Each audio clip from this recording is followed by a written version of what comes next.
गया। अच्छा, हमारे यजमानों के मन में कुछ प्रश्न था, तो पहले प्रश्नों का समाधान कर दिया जाए, उसके बाद कथा में प्रवेश करें तो ज्यादा अच्छा होगा, क्योंकि जब तक मन में प्रश्न है तब तक कथा सुनने का कोई फल नहीं। उस प्रश्न का उत्तर भी तो मिलना चाहिए। तो पहला प्रश्न क्या था? हाँ आचार्य जी, पहला प्रश्न क्या था? हवन। अच्छा, पहला प्रश्न हमारे यजमानों का ये आया था कि गायत्री मंत्र से हवन बोलकर उच्चारण करके। तो पहला इसका उत्तर हम पहले दे देते हैं कि गायत्री मंत्र कोई साधारण बात है नहीं। अच्छा, कुछ लोगों को तो ये भी नहीं पता होगा कि गायत्री मंत्र किसका मंत्र है। किसी को पता है? नहीं पता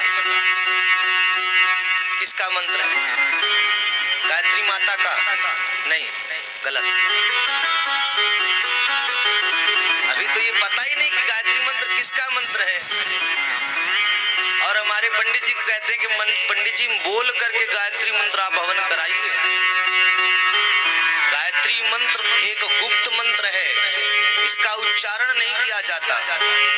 इसका उच्चारण जो करता है, बोलता है, लगा करके गाना बजाता है, नाश होता है उसका। कोई साधारण मंत्र नहीं है, गुप्त मंत्र है, कान में प्रदान करने वाला मंत्र है गायत्री। साधारण ना समझे। सवितुर वरेण्यम, सवितुर जो उसमें सविता आया है, सविता सूर्य की संज्ञा है। भगवान सूर्य का मंत्र है वो, उसका उच्चारण नहीं करना चाहिए। साधारण बात नहीं है कोई। गायत्री मंत्र को बोलना, उच्चारण करना। मूर्ख है जो गायत्री मंत्र का उच्चारण करते हैं, चोंगा में लगा के बजाते हैं, बोलते हैं। मूर्ख है, उसके अलावा कुछ नहीं। गायत्री मंत्र का उच्चारण नहीं किया जाता, दीक्षा दी जाती है। जब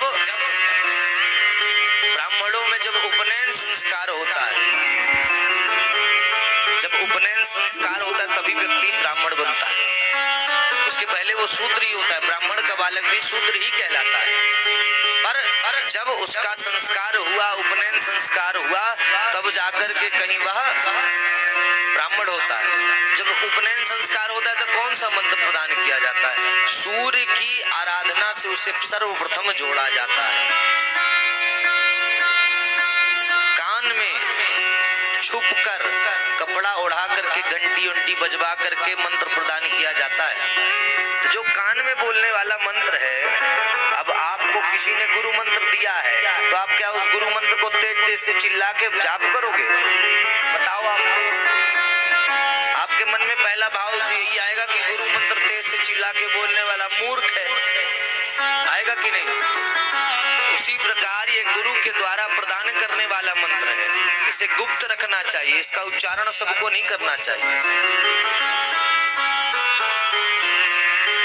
विशेष इसका महत्व है, कोई साधारण चीज थोड़ी है कि खिलौना है उठा करके यहाँ से यहाँ रख दिया। किसी चीज को जानकर समझकर फिर करना चाहिए। आप अगर अग्नि को नहीं पहचानते हो कि वो अग्नि है तो उसमें हाथ मत डालो। जब आप जान जाओ कि अग्नि है कि जल है, जब क्लियर हो जाए तभी हाथ डालो, नहीं तो वो जलाकर रख देगा। उसी प्रकार ये गायत्री मंत्र है, कोई साधारण चीज नहीं है। गायत्री मंत्र का उच्चारण नहीं किया जाता है, बोला नहीं जाता।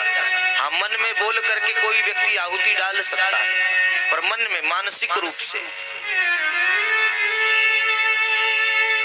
ऐसे नहीं कि खूब उच्चारण किया जाए गायत्री मंत्र का, और जो उच्चारण करता है वह मूर्ख है, साक्षात मूर्ख।